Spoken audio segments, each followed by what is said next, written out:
Air ઇન્ડિયાની AI-819 flight જે બુધવારે સાંજે 7:30 વાગે વડોદરામાં આવવા ઉડાન ભરવાની હતી, પરંતુ એર ઇન્ડિયાને બોમ્બની ધમકી મળતા ફ્લાઇટ દિલ્હીમાં જ રોકી દેતા 150 મુસાફરો અટવાયા હતા.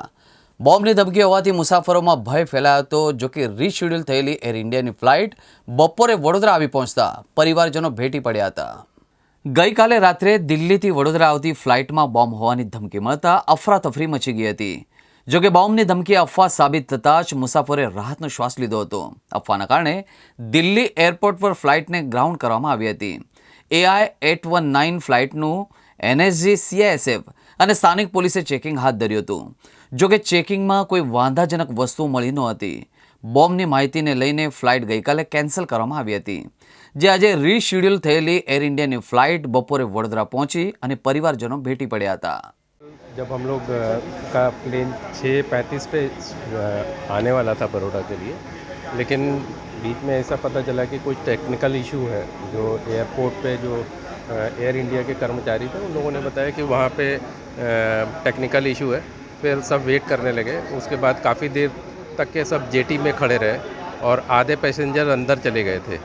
फिर काफ़ी देर होने के बाद में फिर वो उन एयर इंडिया के स्टाफ ने बताया कि सर कुछ टेक्निकल इश्यूज़ भी है और कुछ सिक्योरिटी कंसर्न भी है. लेकिन जनरली वो लोग कुछ बता नहीं रहे थे कि एग्जैक्टली हुआ क्या है, और तब तक 1 घंटा हो चुका था.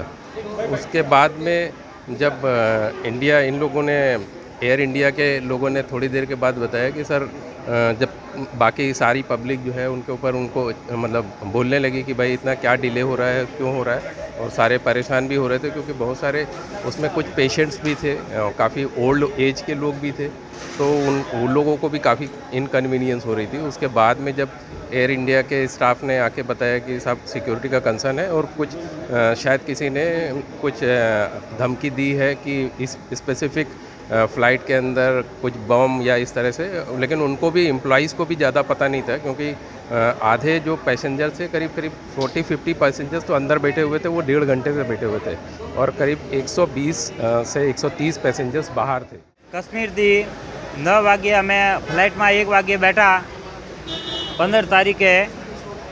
એ ફ્લાઇટ 3:40 ઉપર કન્વેટિવ ફ્લાઇટ હતી, દિલ્હી આવી. 4 વાગ્યાની ફ્લાઇટ હતી. આ ફ્લાઇટ નથી બેસાયા એમાં. એ પછી અમને કીધું કે 6:30 વાગ્યે ફ્લાઇટ આવશે. 6:30 વાગ્યે એમાં બેરાવી દીધા. એમાં પાછો બોર્ડિંગ પાસ કાઢ્યો અમારો. બોર્ડિંગ પાસ કાઢીને પાછો બેરાયો. એમાં 8:30 વાગે કીધું પાછો બોર્ડિંગ પાસ કાઢો, તમે આ ફ્લાઇટ ખરાબ છે. એ પછી અમે બેઠા, પૂરી રાત અમે બેઠા રહ્યા.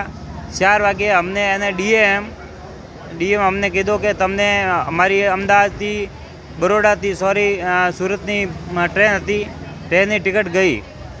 એ પછી અમને કીધું કે તમને ડાયરેક્ટ સુરતની ફ્લાઇટ આપી દેશે. અત્યારે સવારમાં અમને 8 વાગે આવવાનું કીધું. 8 વાગે આવીને કીધું કે અત્યારે કે બેસો. એ પછી ફ્લાઇટ નથી આપી. પછી અમને બરોડા આવવા માટે મજબૂર કર્યા. અમે પછી બરોડા આવ્યા.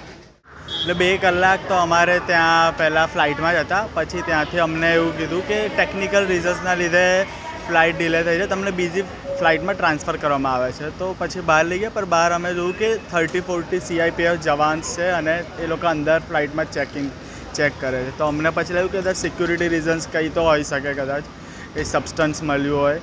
પછી અમને ત્યાં લઈ ગયા. પછી 30-40 સિક્યુરિટી જવાન છે, તો અમને 25-25ના લોટમાં ફરીથી ચેકિંગ કરાયું.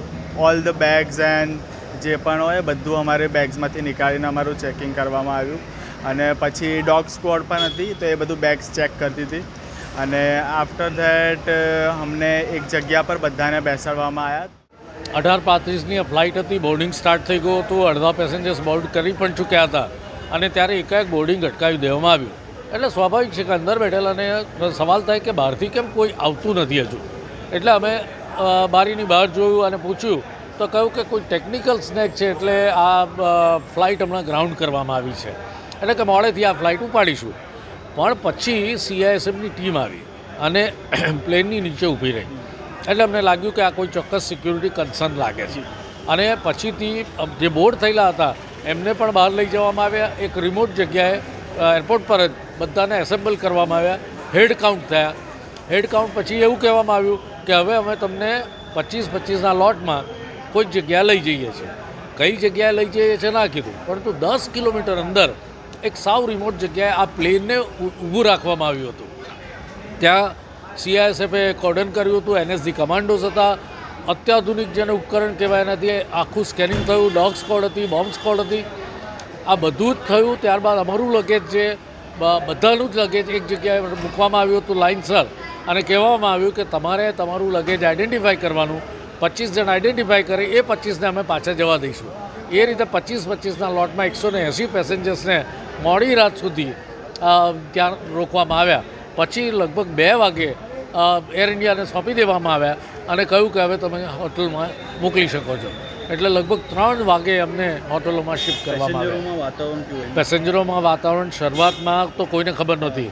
શરૂઆતમાં તો એવું હતું કે કદાચ આ કોઈ ટેકનિકલ સ્નેક છે, પરંતુ જ્યારે CISF આવ્યું અને જે રીતે પોલીસ આવી, પોલીસ તો બહુ જ મોટા પ્રમાણમાં આવી હતી, ત્યારે લોકોને લાગ્યું કે આ મેટર કંઈક સિરિયસ છે.